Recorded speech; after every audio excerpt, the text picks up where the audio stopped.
मेरे प्यारे विद्यार्थी मित्र, आप सब कैसे हो? मित्र, मेरी आशा और प्रार्थना है कि आप सब भी अच्छे होंगे। मित्र, मैं नेशनल हाई स्कूल उत्तम नगर से हिंदी विषय की शिक्षिका बोल रही हूँ। मित्र, आज हम 52 नंबर का पोएम सीखेंगे। तो काव्य का नाम है हे जनशक्ति महान।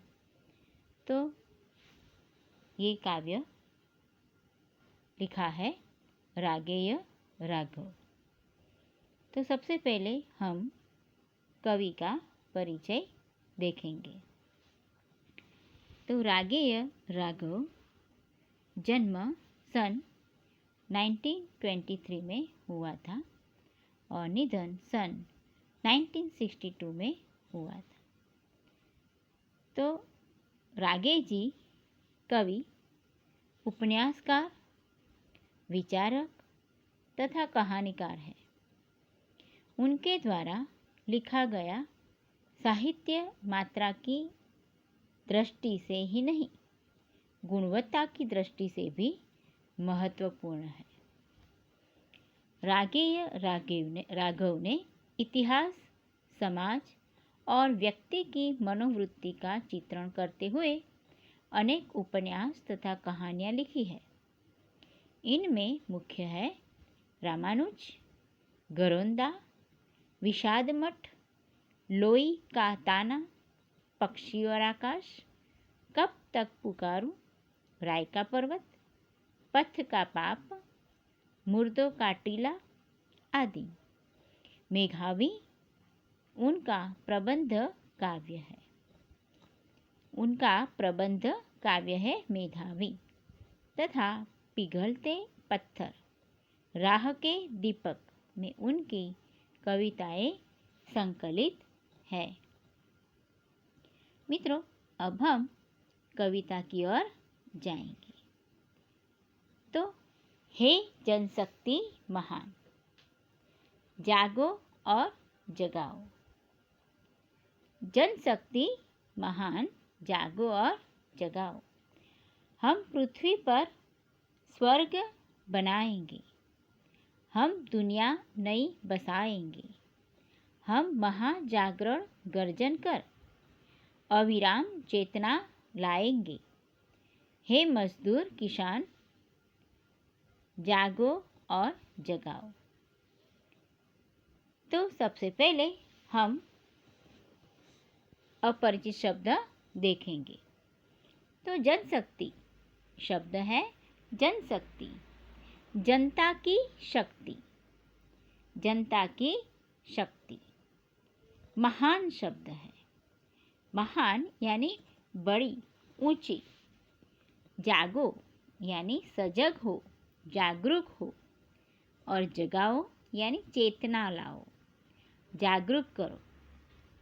स्वर्ग, जहाँ सुख ही सुख हो वह स्थान। बसाना, आबाद करना। महाजागरण, लोगों में महान चेतना लाना। गर्जन यानी गरजना, गरजना। अविराम यानी बिना सुस्ताए, निरंतर, विराम रहित। चेतना यानी जागृति, बुद्धि, विवेक से काम लेना। तो अब हम ये श्लोक का इसमें क्या बताया है वो समझेंगे। कवि रागेय राघव जी कहते हैं, भारत की जनता की शक्ति का आह्वान करते हुए, यानी भारत देश की जो जनता है, लोग हैं, तो जनता की शक्ति का आह्वान करते हुए कहते हैं, उनको प्रकार देते हैं कि उसकी शक्ति अपरंपार है। जनता की शक्ति अपरंपार है। वह अत्यंत गौरवशाली है। वे उसे संबोधित करते हुए कहते हैं कि हे जनशक्ति, हे जनशक्ति, तुम सजग हो, जागो और दूसरों को भी जागरूक करो। इसलिए कवि कहते हैं कविता में, जागो और जगाओ। और यहाँ कहते हैं वे कि हमें धरती पर स्वर्ग की रचना करनी है। धरती पर स्वर्ग की रचना करनी है, अर्थात स्वर्ग जैसी सुविधाएं हमें लोगों को धरती पर उपलब्ध करानी है। हमें नए ढंग के संसार का निर्माण करना है। कवि अपनी कविता में कहते हैं कि हमें जन जागरण का महान अभियान चलाकर लोगों में लगातार चेतना लानी है। वे मजदूरों और किसानों की संबोधित करते हुए, मजदूरों और किसानों को संबोधित करते हुए वे कहते हैं कि हे मजदूर किसान भाइयों, हे मजदूर किसान भाइयों, जागो और दूसरों को भी जगाओ, जागो और दूसरों को भी जगाओ। तो कवि यहाँ भारत देश की जो जनता है उनकी शक्ति का आह्वान करते हुए कहते हैं कि शक्ति अपरंपार है, गौरवशाली है। तुम सजग हो जाओ और दूसरों को भी जागरूक करो। दूसरा मित्र आगे क्या कवि कहते हैं अपनी कविता में, देखिए आगे। हम चलती आग बुझाएंगे, मानव संतोष जगाएंगे। हम ज्योति लिए उन्नति पथ पर अविरत बढ़ते ही जाएंगे। हे जन गौरव प्राण, जागो और जगाओ। तो कवि यहाँ पंक्ति में कहते हैं कि जागो और जगाओ। इससे पहले हम मित्र अपरिचित शब्द देखें। तो बुझाना, बुझाना यानी शांत करना, और जगाना यानी उत्पन्न करना। ज्योति शब्द मशाल, ज्योति यानी मशाल। उन्नति पथ, पथ यानी राह। उन्नति यानी प्रगति, प्रगति का मार्ग। अविरत निरंतर, लगातार, निरंतर लगातार। गौरव यानी महत्व, बड़प्पन। दूसरे शब्द में बोले तो आदर सम्मान। और प्राण यानी जीव। तो कवि यहाँ दूसरे श्लोक में कहते हैं कि हम लोगों में व्याप्त असंतोष की भावना दूर करके उनमें संतोष की भावना का विकास करना है। यानी संतोष की भावना का विकास करेंगे। कवि कहते हैं कि हम लोगों में व्याप्त असंतोष की भावना दूर करके उनमें संतोष की भावना का विकास करेंगे।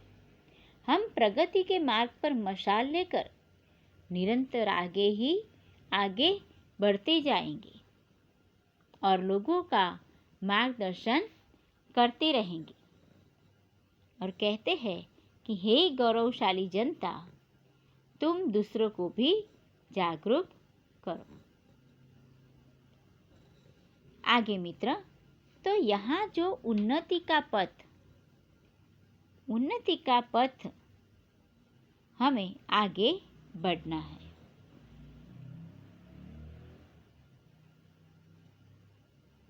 हम श्रम का वंदन करते हैं। मित्र ये तीसरा, हम श्रम का वंदन करते हैं, मेघा का गायन करते हैं। हम मानव का निर्माण अमर लख कर सुख गर्जन करते हैं। हे जीवन अभिमान, जागो और जगाओ। तो यहाँ शब्द है वंदन। अपरिचित शब्द में देखें मित्र हम वंदन यानी स्तुति। दूसरा अर्थ है समानार्थी शब्द में हम ले सकते हैं पूजन, वंदना, अर्चना। मेघा शब्द, मेघा यानी बुद्धि, शक्ति। गायन यानी गुणगान गाना। निर्माण शब्द है बनाने की क्रिया, दूसरे अर्थ में देखें तो रचना।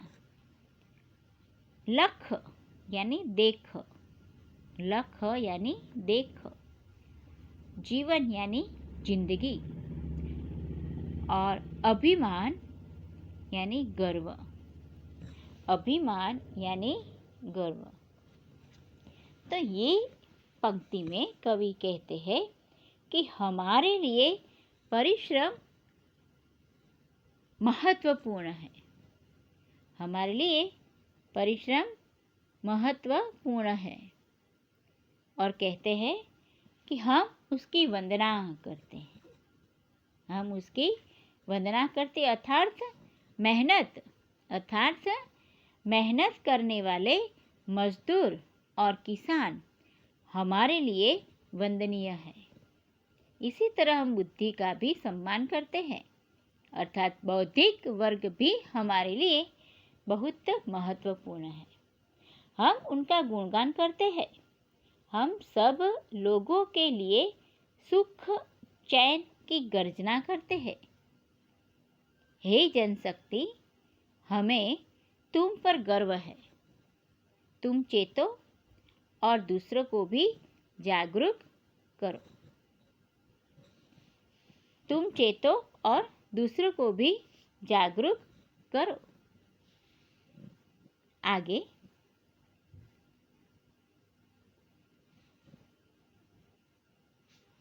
हम हैं नव युग के अग्रदूत। हम काल जलधि नाविक अभूत। हम साम्य दीप के नव प्रकाश। हम विजयोन्मादी क्रांति पुत। हे प्रदीप्त गतिमान, जागो और जगाओ।